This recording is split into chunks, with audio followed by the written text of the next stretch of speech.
Women are only complete once they've given birth to a child. That's why my wife is still incomplete. Amidst the gathering of relatives, my husband, perhaps fueled by alcohol, began mocking me loudly.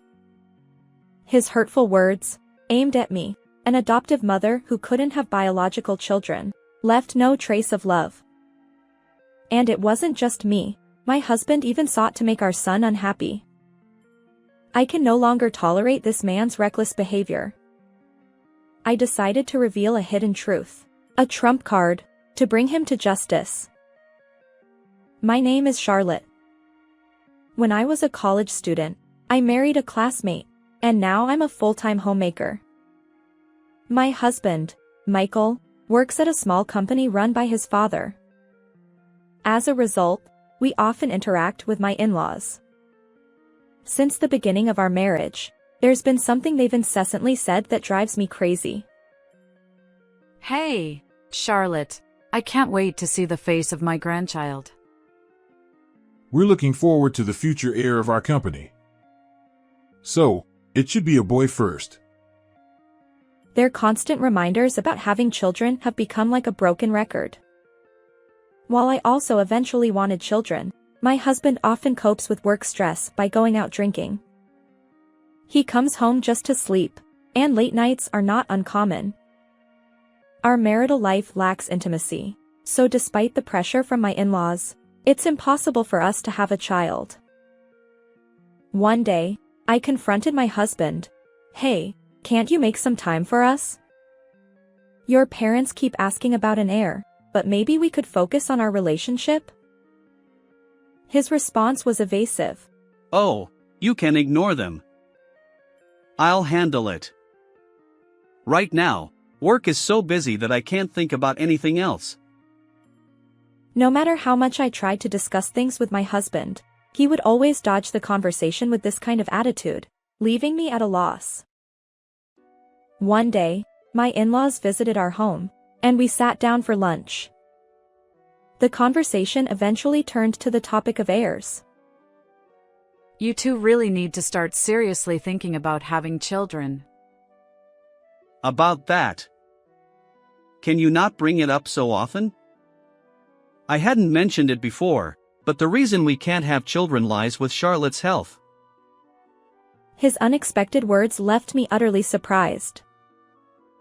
Wait, what do you mean? Well, I did say I'd explain it properly. Despite the fact that our inability to conceive was due to my husband's frequent absences from home, he shamelessly lied to my in-laws, placing the blame on me. I couldn't believe he would do that. I see. It would have been better if you'd told us sooner.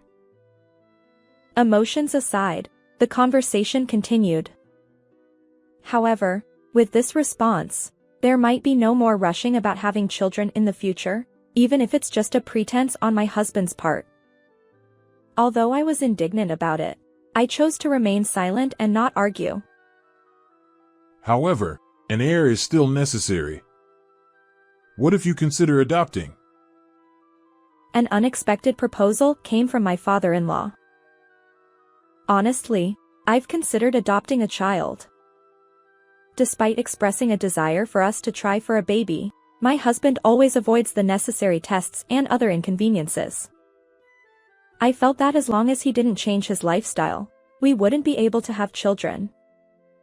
Even though the company is small, Michael is the heir apparent.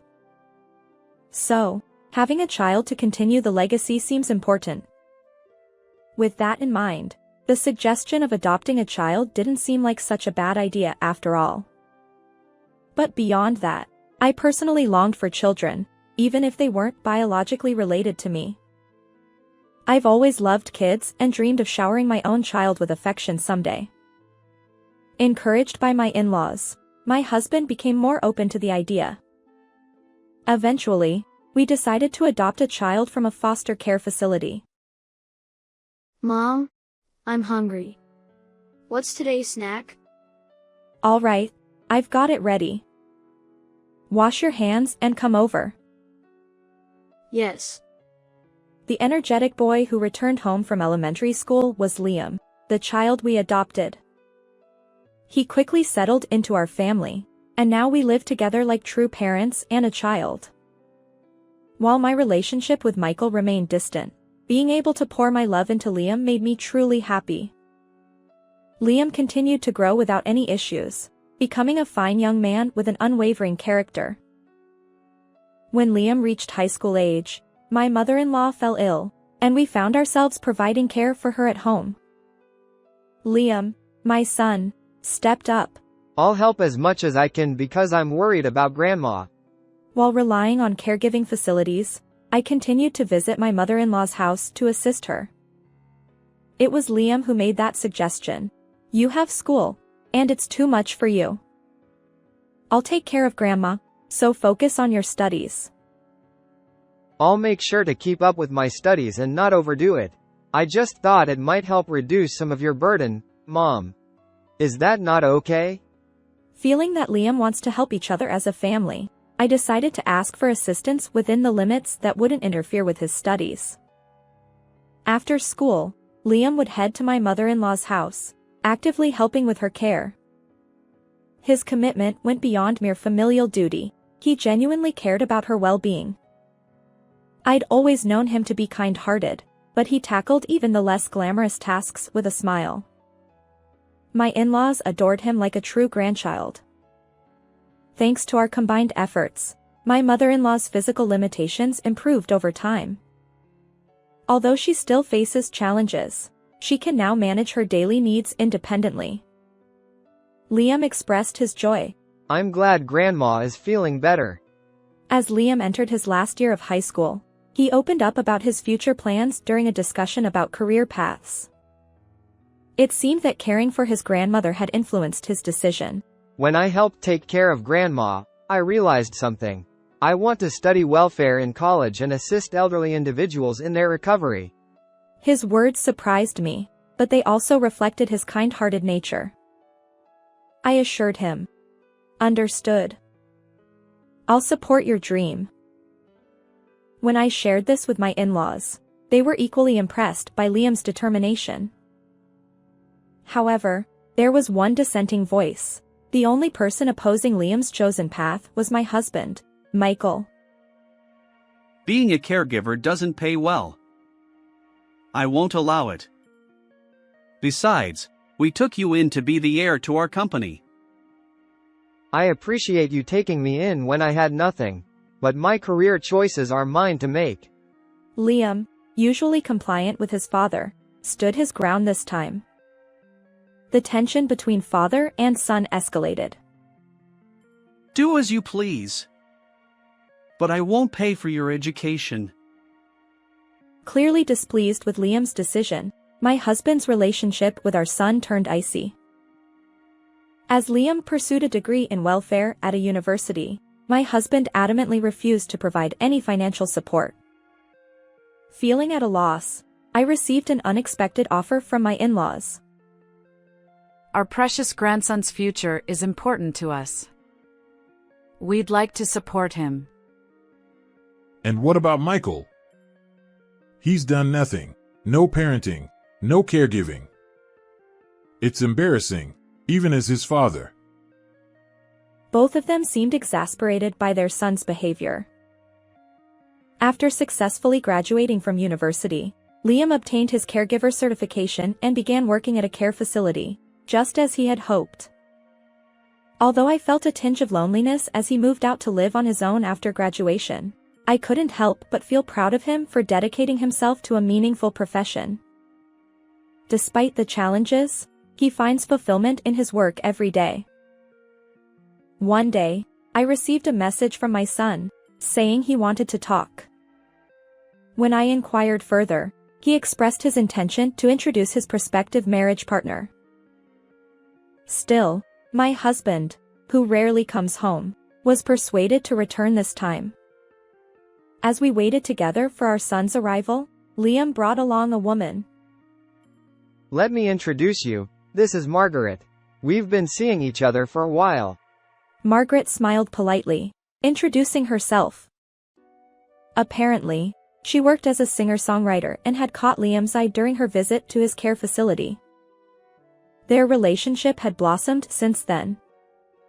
My first impression of Margaret was that she was gentle and refined. Perhaps Liam was drawn to those qualities as well. My husband, who rarely engaged in conversation, surprised me by asking Margaret about her music. He delved into details, curious about her genre and favorite songs. As Liam revealed their plans for marriage, neither my husband nor I had any objections. Instead, we offered our blessings to the couple. After some time, Liam and Margaret officially registered their marriage and held a wedding ceremony. My in-laws attended the wedding, genuinely delighted for their grandchild's happiness. He's got himself a good wife. Truly my son. Since high school, my husband and son have had a strained relationship regarding their career choices. However, on the day of the wedding, my husband surprisingly praised our son. Perhaps age had softened him. To save up for their future home, Liam and Margaret decided to live with us for a while after getting married. I was happy to have my son back under the same roof, and Margaret, unlike many young people these days, didn't mind living with us. 3 months after the wedding, Margaret's pregnancy was confirmed. I accompanied her to doctor's appointments, knowing that first-time pregnancies could be nerve-wracking. One day, my husband returned home, possibly a bit tipsy, and made a hurtful comment. Unlike you, who couldn't have children, Margaret is exceptional. Normally, I'd let such remarks slide, but this one struck a nerve. What do you mean? You've always blamed me for not having children, but maybe your absence from home is the real reason. If you had more feminine charm, maybe I'd come home too. It's your fault. Despite my rebuttal, my husband remained steadfast in his belief that I was to blame. You're just useless no matter what you do. Learn from Margaret. Afterward, my husband continued to belittle me and repeatedly praised Margaret. Strangely, I began witnessing him visiting Margaret's room frequently. It struck me as odd. Why would he repeatedly visit our son's wife's room? When I confronted him about the lack of delicacy, he nonchalantly claimed that it was natural for a father-in-law to be concerned about his pregnant daughter-in-law. However, since the time we adopted young Liam, my husband consistently maintained that child-rearing was women's work, and he had no intention of helping. His sudden change in attitude seemed remarkably unnatural. The hurtful comparisons he made between Margaret and me only fueled my growing aversion and distrust toward him. Despite our feelings, Margaret's belly continued to grow, and she eventually gave birth to a healthy baby boy. About a month after the delivery, we decided to host a family gathering for Margaret's postpartum celebration and well wishes. Women are only complete once they've given birth to a child. During the gathering with relatives, my husband suddenly raised his voice, praising Margaret. Seeing Margaret cradle the newborn baby, she smiled with a sense of pride. That's why my wife remains incomplete. You've raised an adopted child, but you act so high and mighty. The truth is, you haven't given birth. In contrast, Margaret has given birth to a son. She's far more accomplished than you. Dad, that's not how you should talk. Mom raised me admirably. Apologize.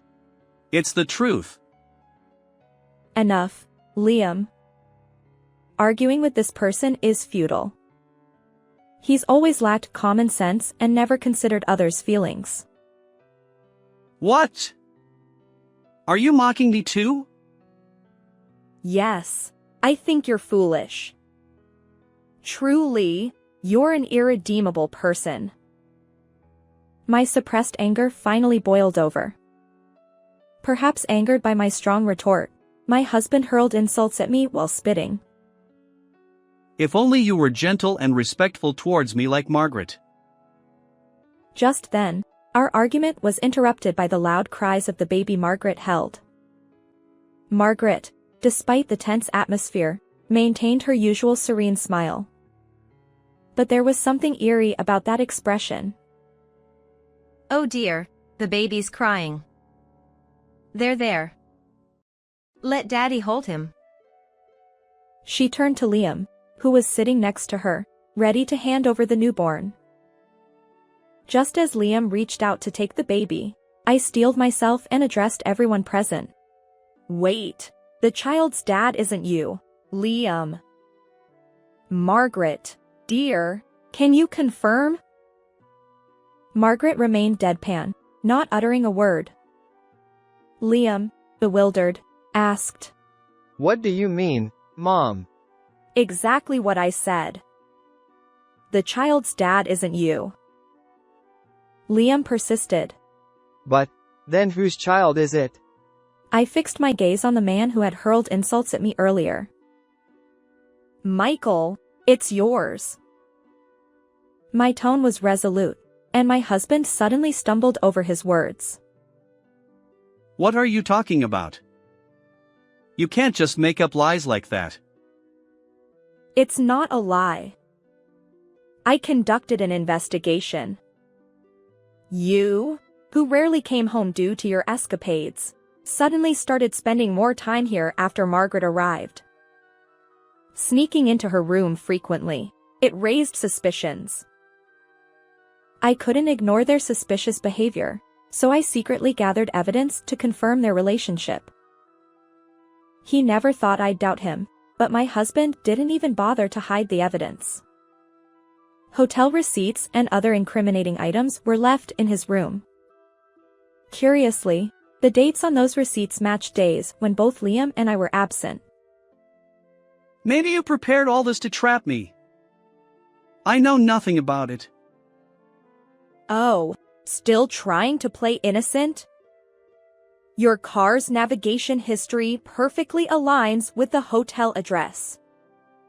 There's no escaping this. He persisted. That's still circumstantial evidence. But I had more. Remember, Margaret, you once said you were going out for tea with a friend. Turns out that was a complete lie. I continued. I checked your social media posts. Look at this photo. It appears you're having tea at a cafe, but in the corner, there's something else.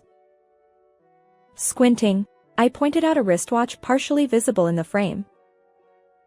Now, Michael, you recognize this watch, don't you? The same one you're wearing on your left wrist. Why is it also in this photo? It seems that my husband understood that he couldn't excuse it as just another person wearing the same watch, as his face turned pale at my words. The truth hit him hard. That watch was a custom-made, one-of-a-kind gift I'd given him for his birthday. There was no denying it.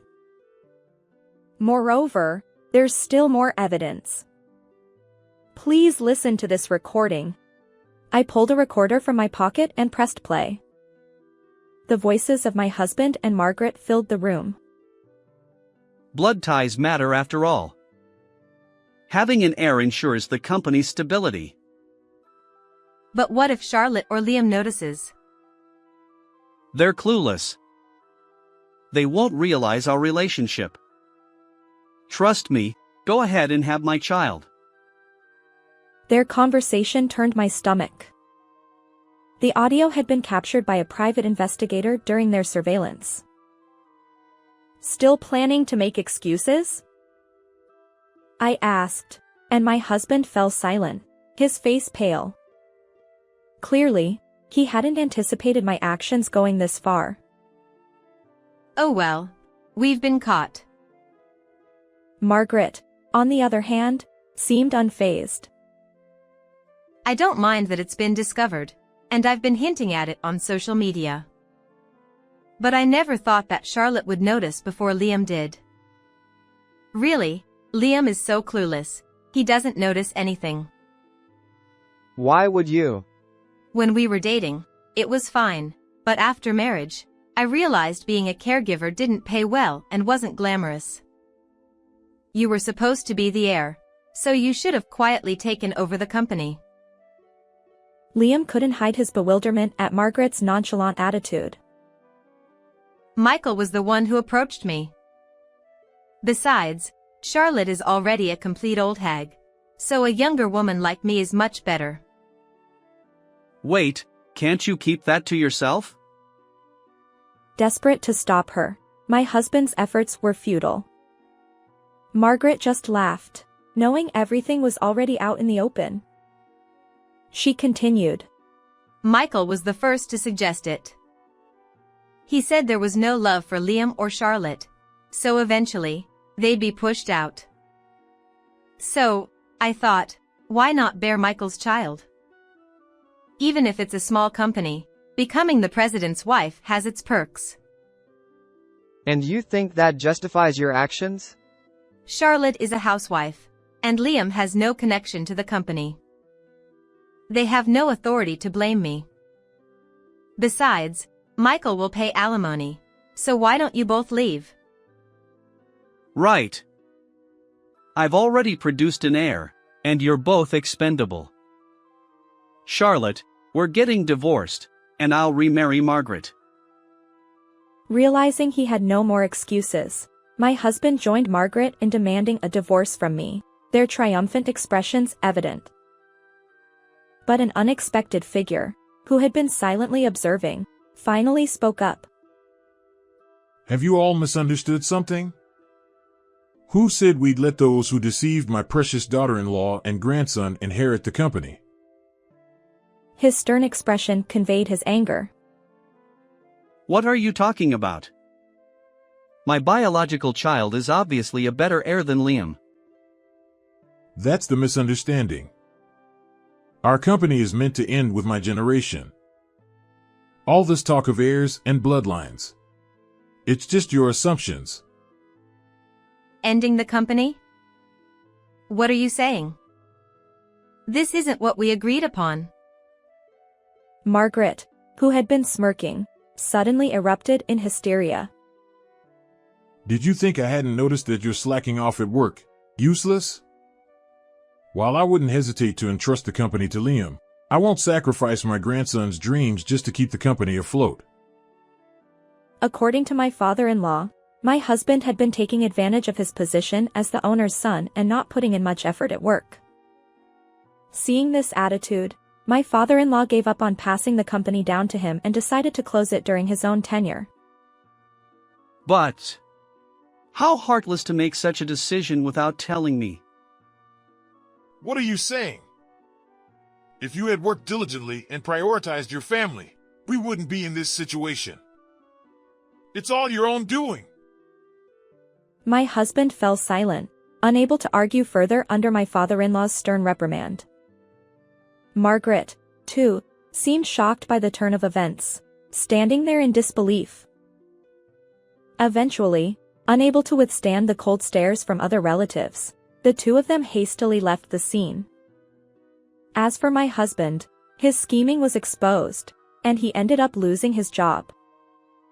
Of course, I kicked Margaret out of our home along with him, but neither of them ever offered an apology to us. I heard through the grapevine that my ex-husband attempted to find a new job after our divorce. Unfortunately, lacking significant qualifications and work experience, he struggled to secure a full-time position and ended up doing day labor jobs. Their child has been entrusted to Margaret's parents, and it seems that she herself works at night. The relationship between my ex-husband and Margaret has become strained, and it seems like divorce is imminent. Despite our divorce, I've maintained a relationship with my in-laws. They apologized for pressuring me to have an heir in the past. But thanks to that, Liam, a wonderful son, became part of my family. So, it's all okay. I reassured them with a smile, and they tearfully agreed. Liam, though initially affected by the incident, is resilient. I believe he'll eventually find someone he can truly trust.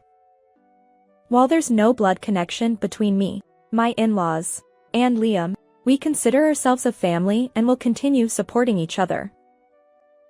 How did you find this story? If you enjoyed it, please consider subscribing to our channel. Let's meet again in the next video.